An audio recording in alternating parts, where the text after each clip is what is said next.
Good morning, everyone. I'm Jo White. I'm the Executive Director of Questacon, the National Science and Technology Centre, and it's an absolute pleasure to welcome you here this morning. Questacon plays a lead role in the national coordination and delivery of National Science Week, and our vision is Australians are inspired by science and technology and the opportunities it creates for the future.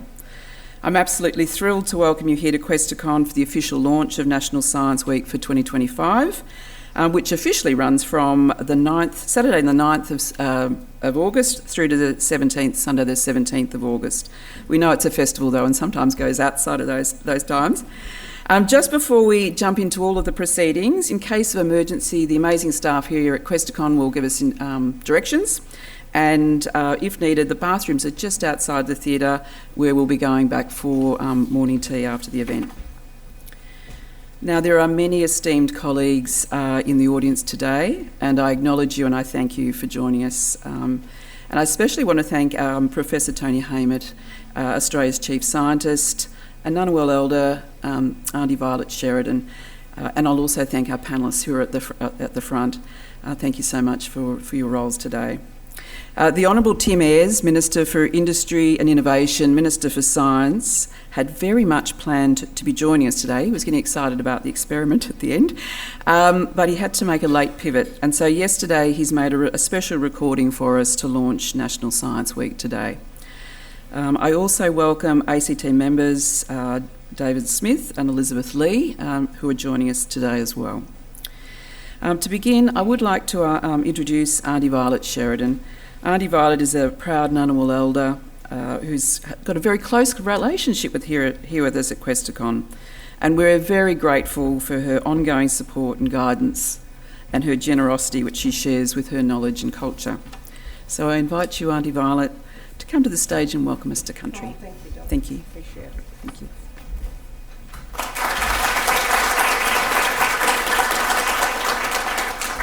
Yuma, hello everybody and welcome to the National Science Week for 2025 and to the launch. It is my pleasure to be here. And when I went to school I hated science. But I have a 12-year-old that says he don't like science. I said I didn't like science. Until I started rubbing shoulders with scientists, I've learnt so much. But I've learnt so much coming out to Questacon and working with Tegan and the other staff at Questacon. So I, at the moment, doing some stuff with them on the launch of a new project. So watch this space. And the only thing I remember is there anyone there? Is there anyone there? This is for the little tiny tots, so I'm sure you are all going to enjoy it. But before I go into my welcome, I'd like to acknowledge the Director of Questacon, Jo White, Professor Haymet, and David Smith, and Elizabeth Lee, another guest in the audience, but also our young panel members. I'm looking forward to listening to the panel and see what you are sharing in. And I've asked them were they scientists, and they informed me they are. But back a couple of years ago, I was sitting with this young scientist at the Prime Minister's Science Awards, and he said to me, we started talking about what he invented, and he said, Aunty Violet, if I win a prize, I'm going to gift you this. He's gifted me this, but I still don't know how to work it.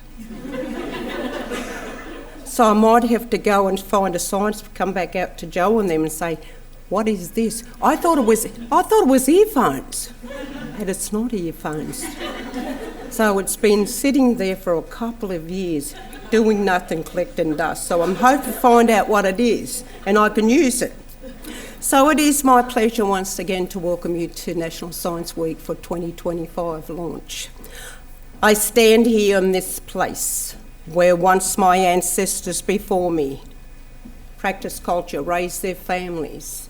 I am a proud Ngunnawal woman as I carry my ancestors in spirit, walking into the future, teaching the next generations about the oldest culture in the world, my culture, the Ngunnawal Aboriginal culture, because my people were the first scientists. and I was told about the boomerang. If you see how the boomerang is and how it works, that was very special. So I'm proud to be here, and I'm proud to be a First Nations woman on Ngunnawal country. So I'd like to pay my respects to my elders past, present and emerging, and extend that respect to First Nations people here this morning as well. But I'd also like to acknowledge and pay respect to the non-Indigenous people as well as the many cultures here this morning. In keeping in the general spirit of friendship and reconciliation, it gives me great pleasure once again to welcome you to the land of the Ngunnawal people. And on behalf of my family and the other Ngunnawal families, I say welcome and happy National Science Week, everybody. Thank you all so much.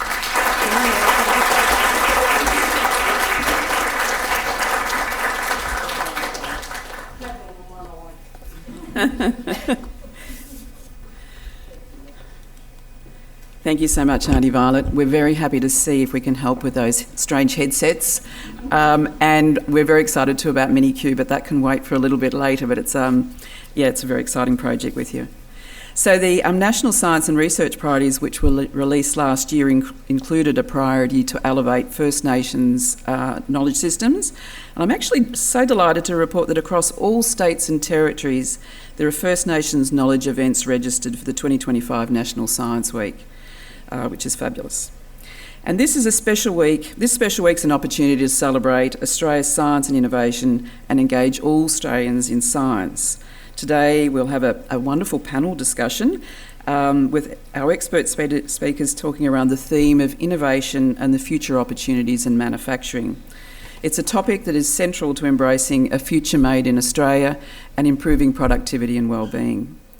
I would like now to share the message from the Honourable Tim Ayres as Minister for Science to officially launch National Science Week for 2025, and that will be followed by Professor Tony Haymet, Australia's Chief Scientist, giving us an address. So we'll now go to the message.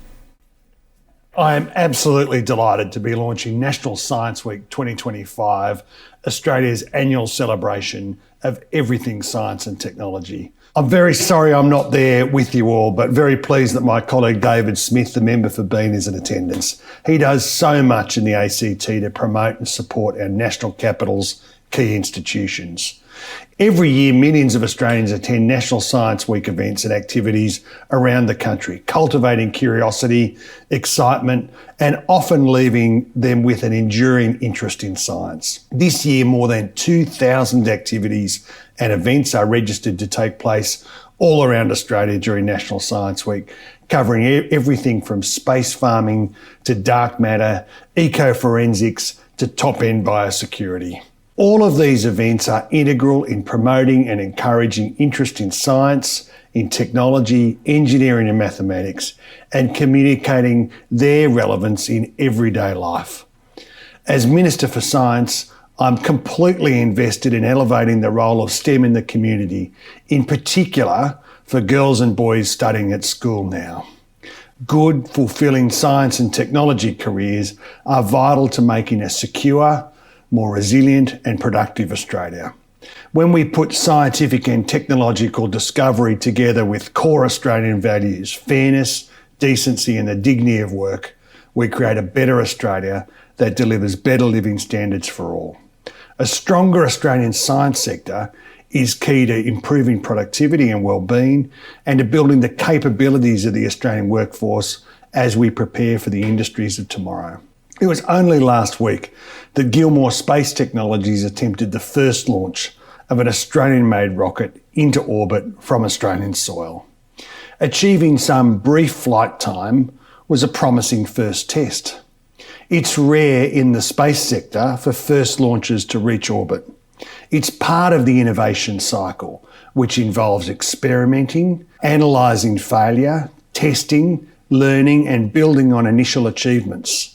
The team will now review the campaign and use the lessons to prepare for a second test launch in the coming months.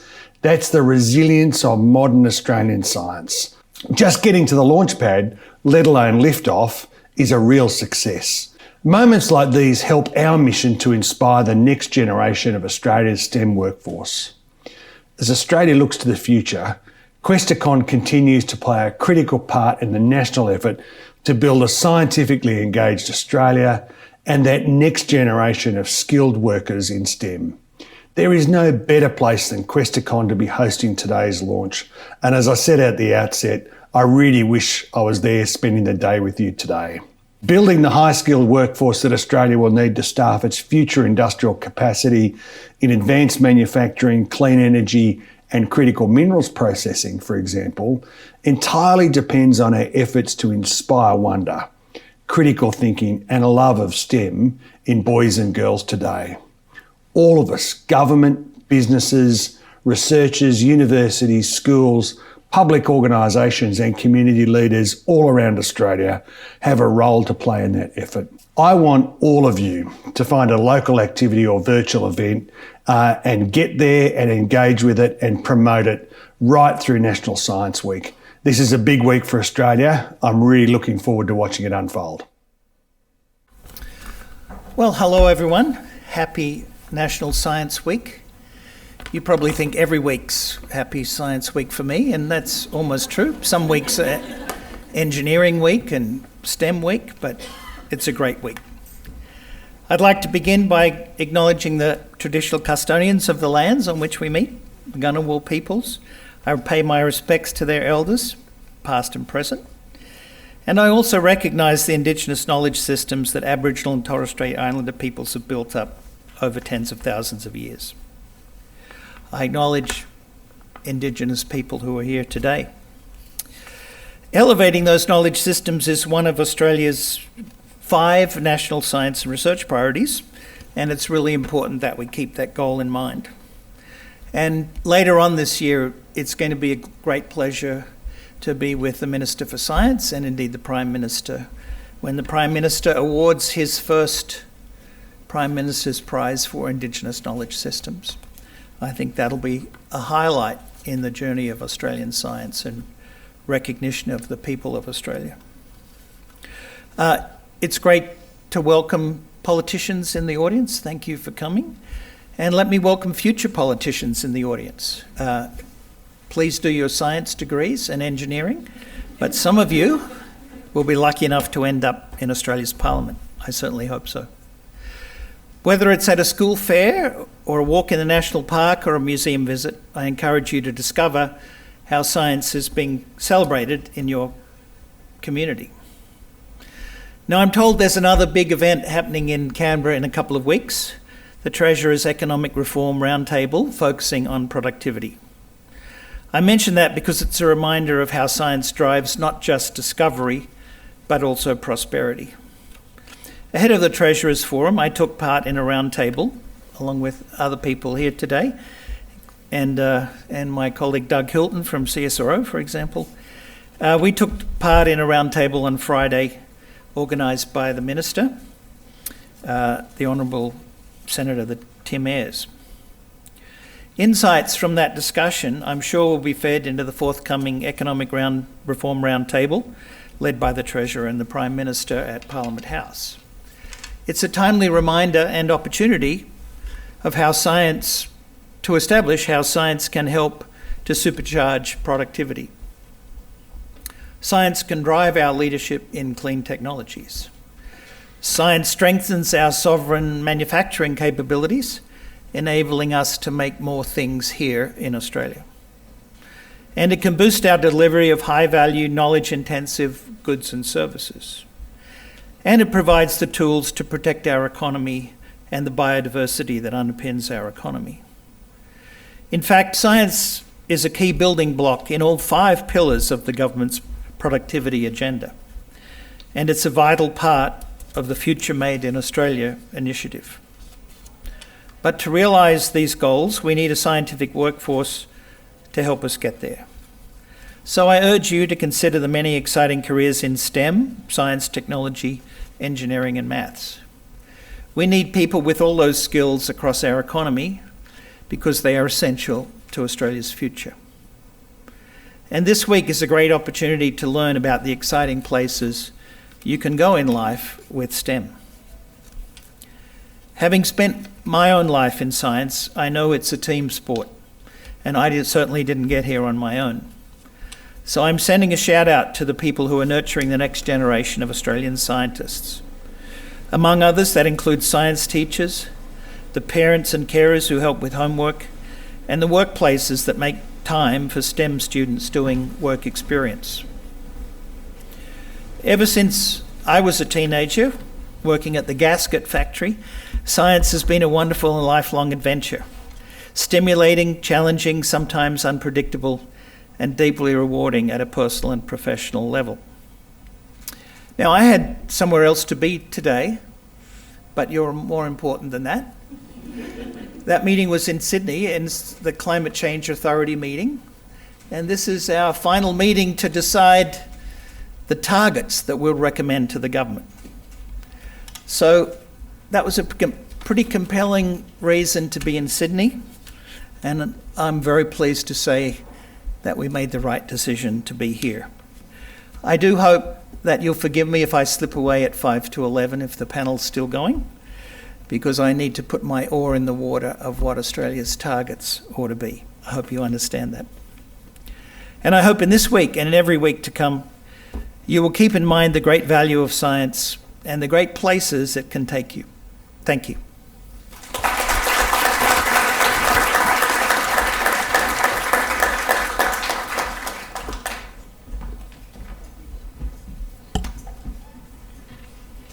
Thank you, for Professor Haymet. Thank you for being here and choosing to be here. And you do have an important task to do, so we do accept if you need to slip out. But a really inspiring speech and builds on where we'll be going with our panel discussion particularly. So thank you. I also thank Minister Tim Ayres for officially opening Science Week as well. So just a few remarks from me around National Science Week. It's actually an example of Australia's innovation. So we're now in its 29th year, and it's one of the world's oldest science festivals, and it's at a national scale, so successfully reaching across all of Australia. And I'm proud that Questacon has played a key role in that coordination and delivery for many years.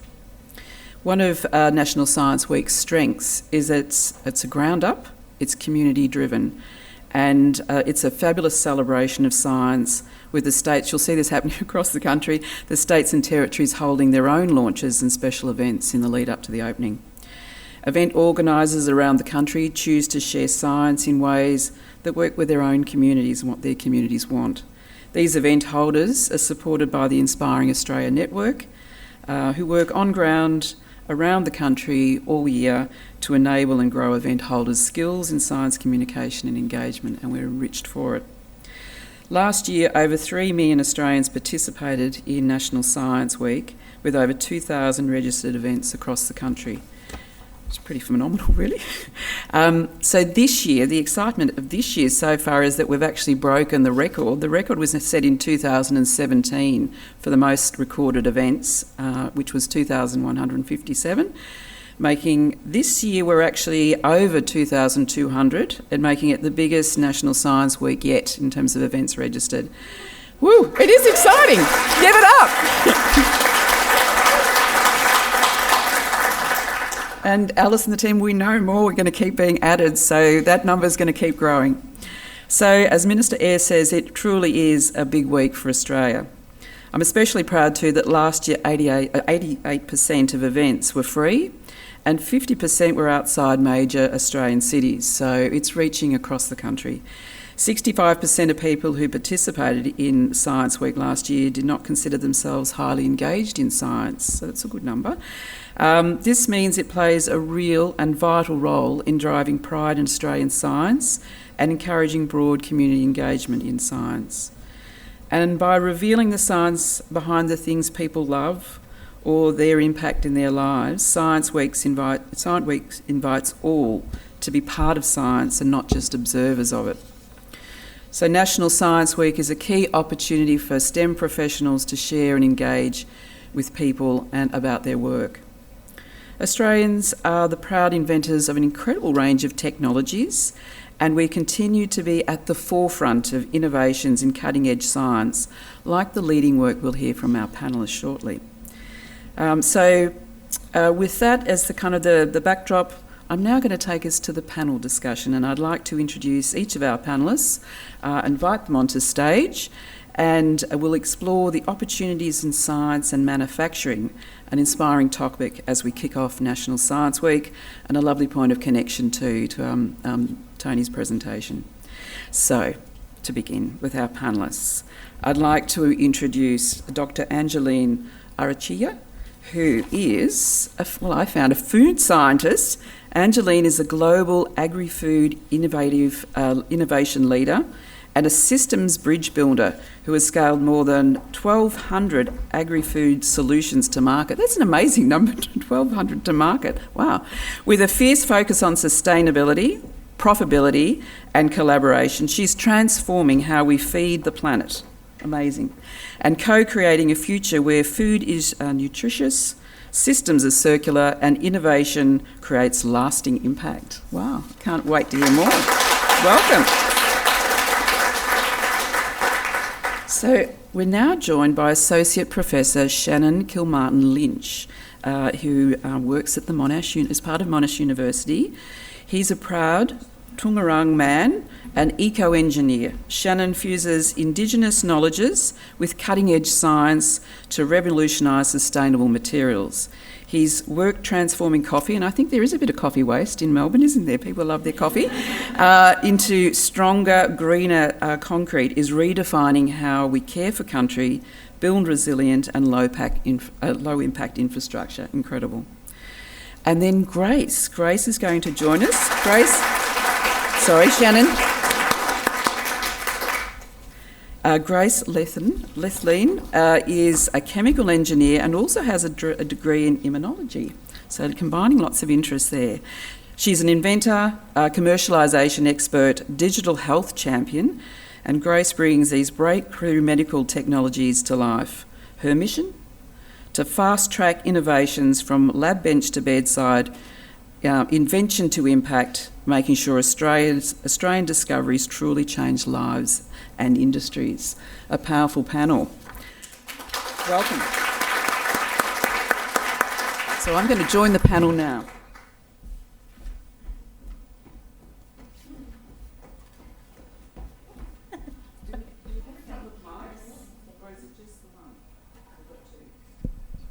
Can you hear me okay? Excellent. So look, we're so grateful for you joining us today, and I suspect, I know I probably could, but we could probably talk all day about your incredible work, but I'm being held to around 20 minutes and it's just a taster. So my invitation to everybody in the crowd is to join at morning tea. You're joining us for morning tea? Awesome. So if you've got questions, and undoubtedly you will, please connect and continue the conversation over morning tea. So I've got 3 questions. They're not hard, but they're great conversation starters. And I'm going to ask you each these questions, so we'll just see how we track for time. But the first question is, I'd like to start by asking each of you to share a case study, or perhaps a couple of micro case studies that highlights the work you're leading and how it makes you excited about the future of innovation in Australia. So who's hot to pop, as they say?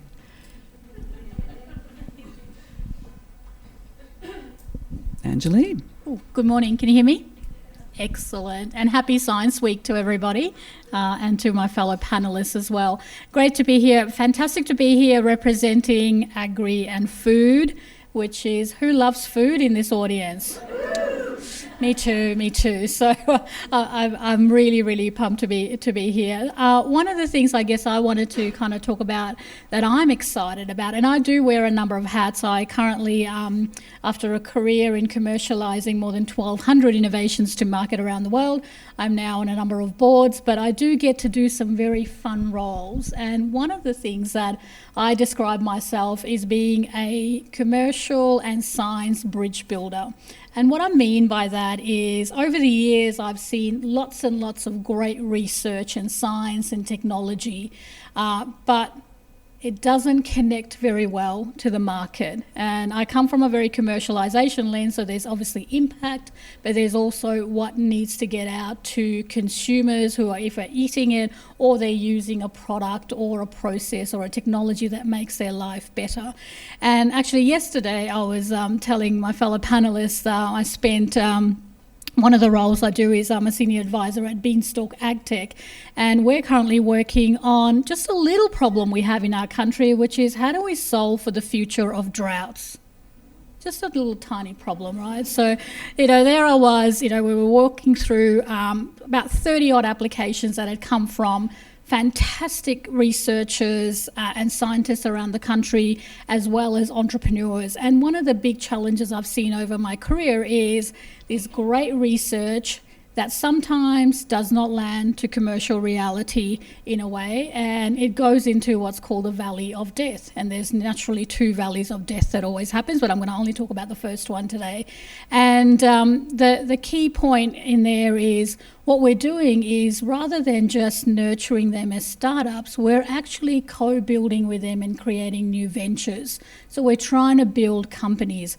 How do you take this great research that has come through and actually turn it into a company? And we do that over what's called a venture studio model. So it's a 3-month process of trying to do this. The exciting part is we're on the 4th cohort of this. So we've had about 70 odd research and technology capabilities go through, and about probably 8 or so ventures currently being built. So connecting them. But the key thing that probably still always excites me and comes back to it is seeing the great research, and we have great discovery in this country. We've just got to systematically connect it to deployment. So I'll stop there, otherwise I can keep going. Thank you. I can get a bit carried away. I talk about concrete a lot, and concrete can be quite boring for everyone else that's sitting there. I suppose what excites me is two things when we look at it. One, how we can look at Indigenous knowledges and how that looks to assist current infrastructure problems. So there's numerous ways where Indigenous plant resins and plant species can be incorporated both at a sort of like a nanoparticle level and on a resin-based level to help assist concrete, aiding in its strength, aiding in corrosion benefits. But then also other things that excite me as well outside of the concrete realm, because I won't try and bore everyone with concrete, it is just a grey material, is the fact that, Indigenous knowledge is finally starting to get recognised as foundational scientific knowledge. So there was, for many years in Australia, it was sort of seen as a tokenistic approach and a little add-on to the side. We'll add it on in the side. But now that it's finally starting to be seen as that empirical knowledge, and, this is knowledge that has been around for over 2,000 generations of people. So over 65,000 years, 2,000 generations. There's a lot of innovation that happens in that space. This isn't something that is relatively new. It's something that's been around for a very long time. And I truly believe that the future of innovation in Australia will come from cutting edge research that is walking alongside Indigenous scientific knowledge, whilst acknowledging it as foundational knowledge to, deliver solutions to Australia's most critical needs.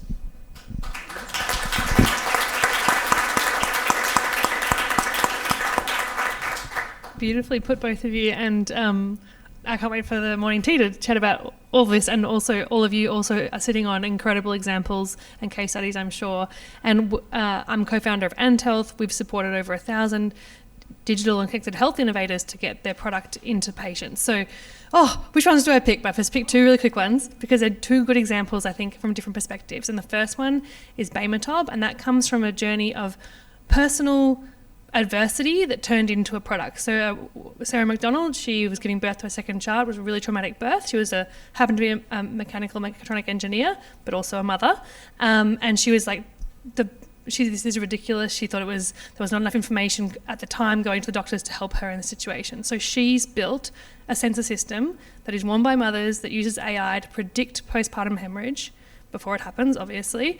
And it works. They put it in Royal North Shore Hospital, 500 mothers, 80% success rate. It's only getting better. And so that product is out there in the world. It leans into this manufacturing theme. It's a real product. The FDA has given it breakthrough designation because it's actually saving lives. It's a big innovation in medical and maternal health, and one of the biggest killers of women in maternal health stage. So this is happening here in Australia, and I just want to celebrate that that's happening both from her passion and personal story. She went on to do a PhD in medicine to get this done, but also obviously a whole lot of people have come along the way to help the commercialisation pathway actually succeed. Another one's in translation, or more translational out of research. So 2010s, RMIT, some researchers had this question, what if we could know more about our gut microbiome, which we're all now fascinated about, by knowing what the gases the little microbiomes were farting out themselves in real time, in situ. So that was their research question. They built a miniature factory, a little miniature sensing system that you could swallow, and it would tell you in real time the gases in your gut. Now, that got commercialised and spun out in 2018 and is now keeping going, and is an incredible product that is transforming patients' lives. That can skip a whole lot of tests. It's 3,000 times more accurate than the standard of breath testing. So it's changing current treatment, but also it's changing science. It's now also an incredible research tool. We don't even know what good bacteria actually looks like at every stage in the gut. We don't know how we react to certain foods. And so while it's now a commercial product that's helping patients today, it's also feeding back into the science. And then for the researcher, Carl Barron, he was in the original 2010s team. He's still in the commercial company now, which has raised $50 million plus, as the co-founder and chief clinical officer. So you can see that there's these career pathways for the individuals, massive impact for the patients, and also there are incredible pathways to get our science out into the world, both of those international products now. Wow. A very inspiring panel. I've already got lots of questions myself, so I'm going to be good. I'm going to take us to the next question, and I'm only wanting... there we go. Solid. I'm only wanting one, but if you had a magic wand, just what's one thing we could do to make Australia's STEM and innovation ecosystem even stronger into the future? Who'd like to go first? There you go. Buy our own science. That would be my one thing. I think a lot of people...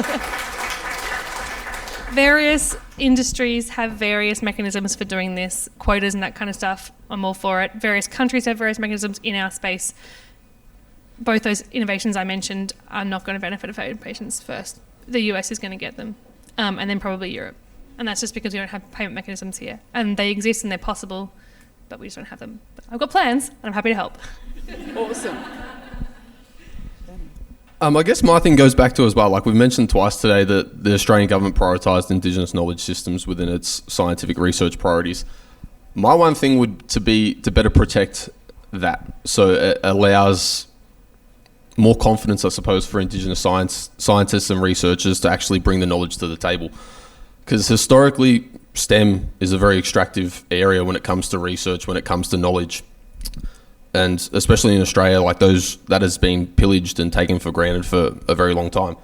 So one thing for me would be to change the protection around Indigenous knowledges from a government point of view to then enable, more research to come out.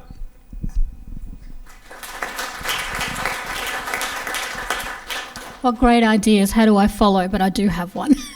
And for me, I think, and it comes back to probably the first thing around that commercial bridge building, one of the things I've observed and experienced having been commercialising innovations is this need to sort of bridge, as I spoke earlier, about the research to the commercial reality. So if I had a magic wand, Jo, I would ask for a national prototyping and scale-up capability around the country, which allows our research and our industry and our community to actually come together and see what we could do. I think if these infrastructure actually also is sector agnostic, so allows us to move out of silos. And I've been part of many, many innovations over the years where the research just hasn't come out of, say, food and agri, it's come out of med, it's come out of engineering, and the beauty that you can actually look at in terms of, one, how to solve that problem, but how to do it in a way that it's actually quite exciting as well.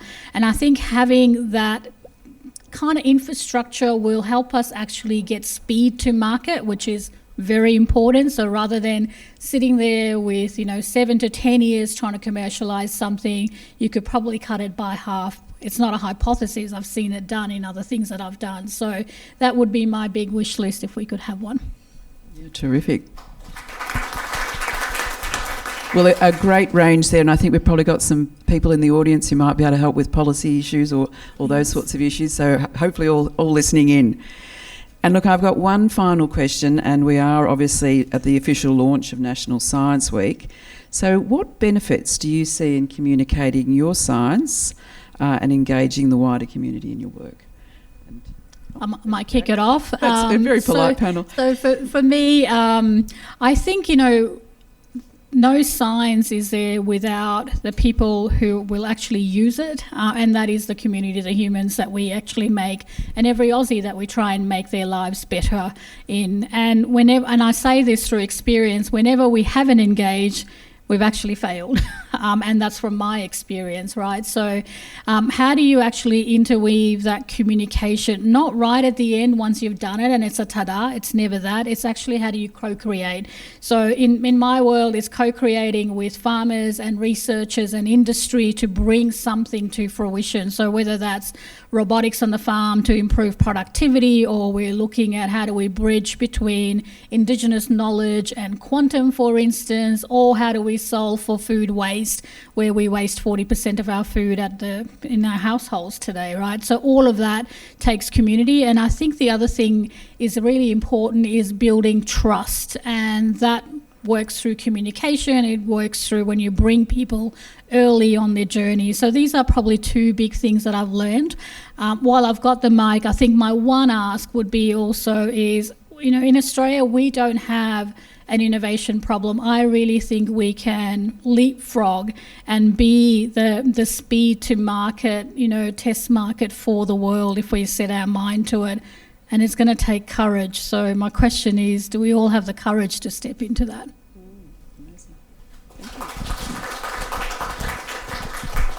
I mean, I think Aunty captured it perfect before. When she was 12 years old, she didn't like science, and I think that was a failure to communicate. And that's why communication with science is important, because not many people understand what science is, and science is sort of everywhere around us. But typically it gets, captured into its physics, its chemistry, its biology, and then that's it. But people, and especially when we need to grow like a new generation of scientists to come through Australia and to hopefully end up in Parliament or as the chief scientist, they just need effective communication to actually understand what science truly is. And once you understand that science is everywhere, science is in everything you do, then it's a lot easier to embrace.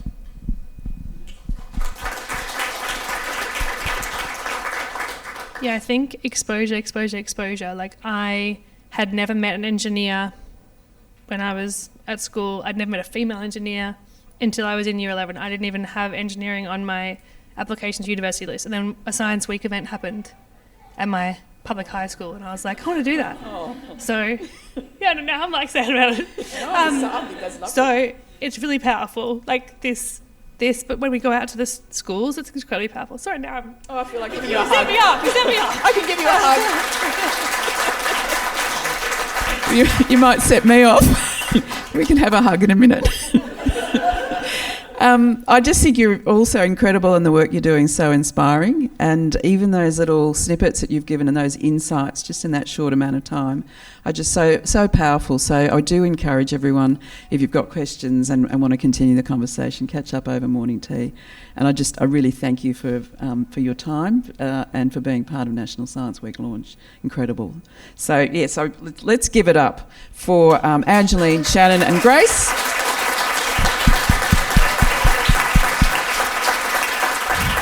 And I'm going to let you return to the safety of your seats because we've got a little bit of Questacon magic to come. Thank you so much.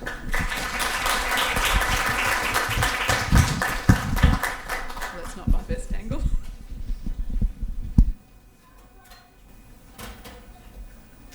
All right. So we're close to the end. And I just wanted to draw attention to that there are an incredible range of events that are featured as part of National Science Week this year. I've just got a couple of little snippets. There's a project with an Indigenous school children and elders in the remote Northern Territory mapping animal life in billabongs using baited remote underwater cameras. I think that'll be amazing. And then here at Questacon, you can come along and step into the shoes of an Australian Federal Police expert and uncover the science behind crimes. So that's a wonderful takeover event we've been running for a couple of years, so that'll be pretty amazing. And then for an adults-only evening, there's a show about the science of love and dating in Hobart. So there's great variety around the country if you have a good look. I want to just give a big thank you for the events your organisations are hosting and for your role in leading science and promoting National Science Week.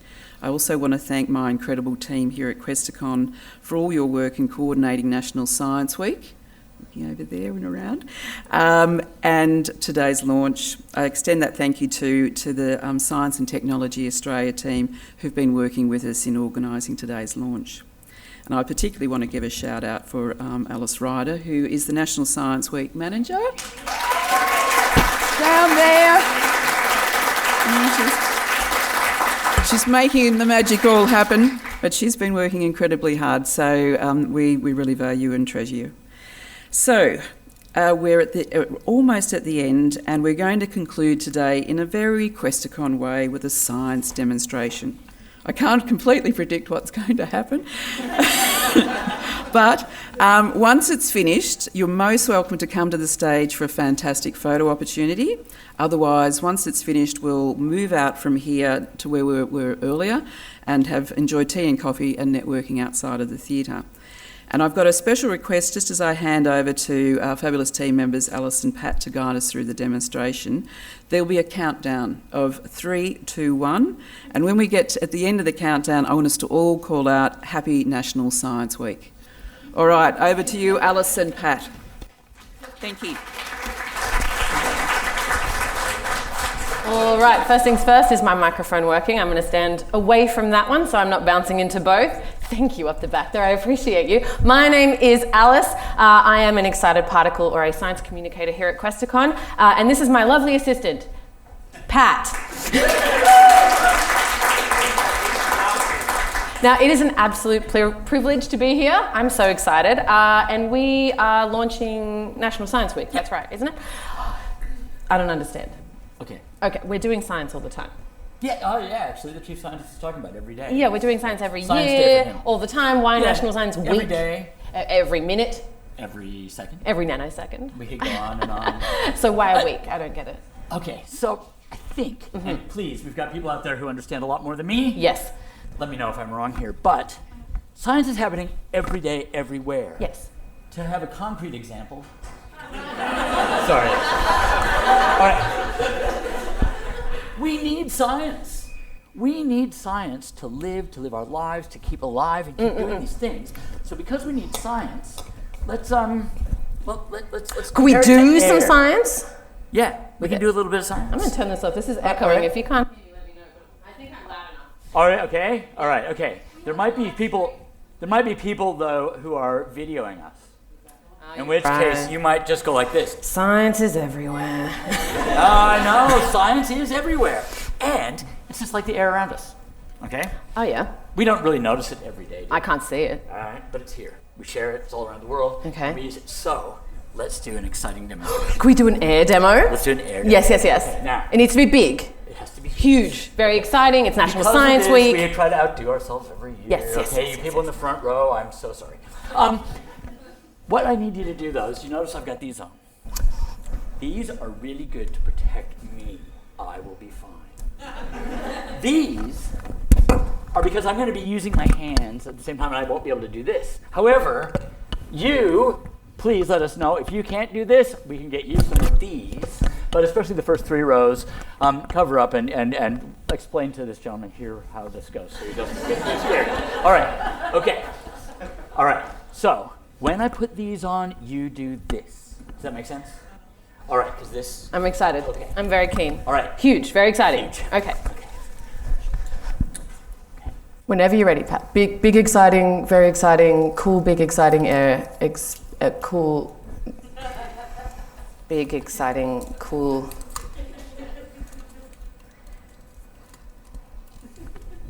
Big, exciting. Experiments are fun. That doesn't seem safe. Imagine that science would have a different idea today. Science is always right. It always is doing the thing it's supposed to do. It's breaking my tiny heart. All right, I'm sorry. Can I make a suggestion? You know. So we're going to use air, but oh man, do we have a backup? Do you know?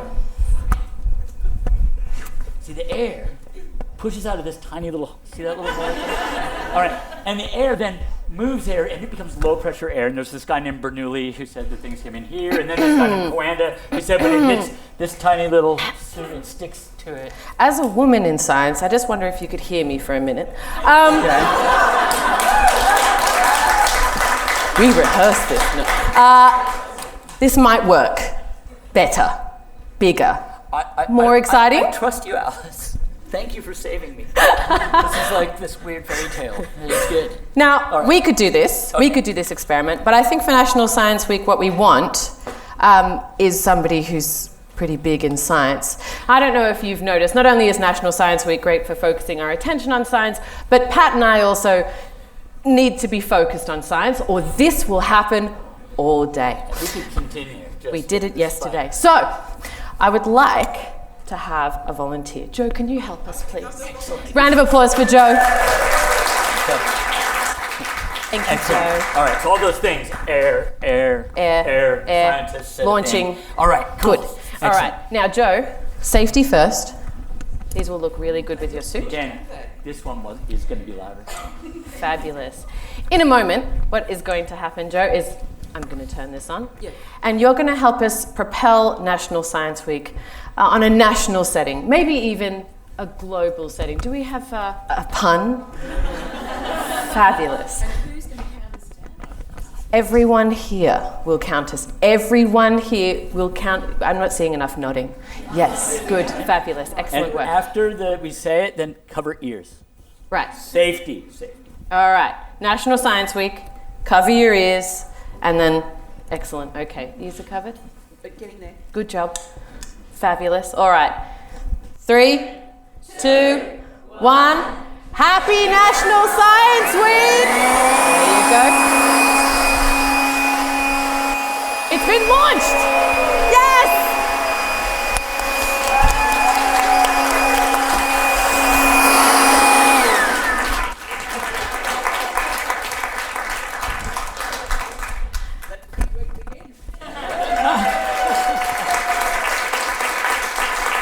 Thank you, Jo.